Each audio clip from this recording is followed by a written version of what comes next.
Good morning friends.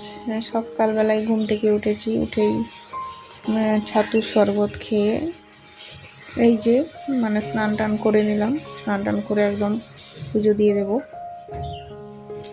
আর তারপরে রান্না বান্নার কাজে বসবো। তো সকাল সকাল স্নান না করলে সারাদিনের এটা একটা বড় কাজ, আর শরীরটাও খুব একটা ভাল লাগে না, যার জন্য আমি সকালবেলাটাই একটু ঠান্ডা ঠান্ডা জলে স্নান করে নিই। আর বৃষ্টি মাঝখানে পড়ছিল, এখন আর বৃষ্টি তো একদমই পড়ছে না, খুব বাজে অবস্থা।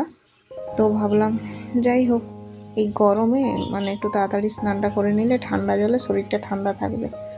তো তারপরে রান্না বান্না করব। আর এই চুলটা অনেকটা বড় হয়ে যাচ্ছে আমার। সচরাচর চুলটা না আমি একটু ছোট সাইজেই রাখি, যাতে চুলটা ভেজালে বা শুকনো করতে সুবিধা হয়। কিন্তু এই অবস্থায় তো এখন চুল কাটতে নেই, তো তার জন্য চুলটা বেড়ে যাচ্ছে, একটু সাইজ করে কাটতে পারছি না। তো চুলটা প্রত্যেক দিনই ভেজাই, বলতে সামনের দিকটা ভেজাই, পুরোটা ভেজাই না, কারণ যদি ঠান্ডা বল লেগে যায়। আর এই সময় তো একদমই ওষুধ খাওয়া যাবে না, তো ওই জন্য না একটু সাবধানে হাঁটাচলা করি। তারপরে এই যে পুজোটা দিয়ে নেব, আর তারপরে রান্না বান্না করব। আর বসা ওঠায় খুব সমস্যা হচ্ছে পুজো দিতে। আর ঠাকুরগুলোকে নিচেই পেপার পেতে রেখেছি। ঠাকুরের এখনও সিংহাসন একটা অর্ডার দেওয়া, তো কাঠের সিংহাসন একটা অর্ডার দেওয়া হয়েছে, সেটা এখনও আসেনি, আজকে আসার কথা জানি না। তো ওটা হলে ভালো হবে। ঠাকুরগুলোকে এইভাবে নিচে রাখতে আমারও খারাপ লাগছে। তো পুজোটা দিয়ে নিই চলো, আর তারপরে আজকে রান্নাবান্নায় কী থাকছে সেগুলো তোমাদের সাথে শেয়ার করব।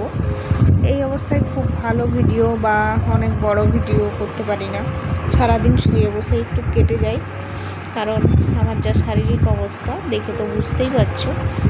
তো যাই হোক, তোমাদের সাথে কথা বলছি, এতে আমার মানসিক একটু শান্তি।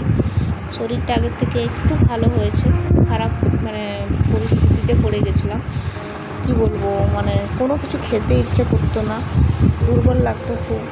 তো এখন আর সেটা হয় না।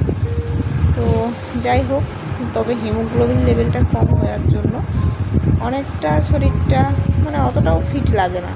তারপরে কিছু বাসন ছিল, সেগুলোকে ধুয়ে পরিষ্কার করে নেব, কারণ সকালবেলায় খেয়েছি, জানো তো, খাওয়ার পর এগুলো ধোয়া হয়নি।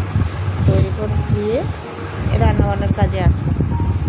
তো রান্না করতে গেলে ভাত বসাবো, যেহেতু ছুটির দিন ভাবলাম একটু দেরি করেই বসাই। আর যেহেতু আজকে চিকেন হবে, তো ওই জন্য বেশি তাড়াহুড়ো করিনি। তো ভাতটা উবুড় দিয়ে দিয়েছি, দেখতেই পাচ্ছ হয়ে গেছে। আর এই যে যতবার ভয়েস দিচ্ছি একটা করে ফোন কল আসছে, এত ডিস্টার্ব হচ্ছে। কখনো জিও থেকে কল করছে যে রিচার্জ করা নেই। আমার দুটো সিম, তো আমি জিওটা একদম রিচার্জ খুব রেয়ার করি না, এয়ারটেলটা করে থাকি। তো এই যে মাংস করে নিলাম, চিকেনটা ঝোল করবো, মাখা। আর করেছি বলতে বেগুন ভাজা, দেখবে এই যে। তো আজকে আর বেশি কিছু রান্না করিনি। এরপর যা বাসনগুলো এঁটো বাসনগুলো জমে গেছে সেগুলোকে ধুয়ে পরিষ্কার করে নেব, ব্যাস। তো কেমন লাগলো ব্লগটা অবশ্যই জানিও। তো আজকে রান্নাগুলো কেমন হয়েছে সেটা কমেন্টে অবশ্যই জানিও। আমি জানি আমি খুব বড় ভিডিও করতে পারছি না, একদম ছোটোখাটো ভিডিও করছি। তোমাদের হয়তো খুব ভালো লাগছে না যে এইটুকু ভিডিওর জন্যে আবার দেখতে হচ্ছে, কিন্তু বিশ্বাস করে শরীর টানছে না। আমার যদি শরীরটা ঠিক থাকতো, আজকে সারাদিনের ডেলি রুটিনটা আমি তোমাদের সাথে অবশ্যই শেয়ার করতাম।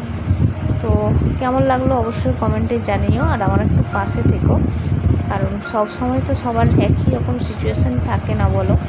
আর যেহেতু রুমটা চেঞ্জ করেছি না, রুমটা চেঞ্জ করে আমার অনেক সুবিধা হয়েছে। তো চলো আজকের মতো এখানেই বিদায় নিচ্ছি, কালকে আবার তোমাদের সাথে দেখা হবে। সবাই ভালো থেকো, সুস্থ থেকো।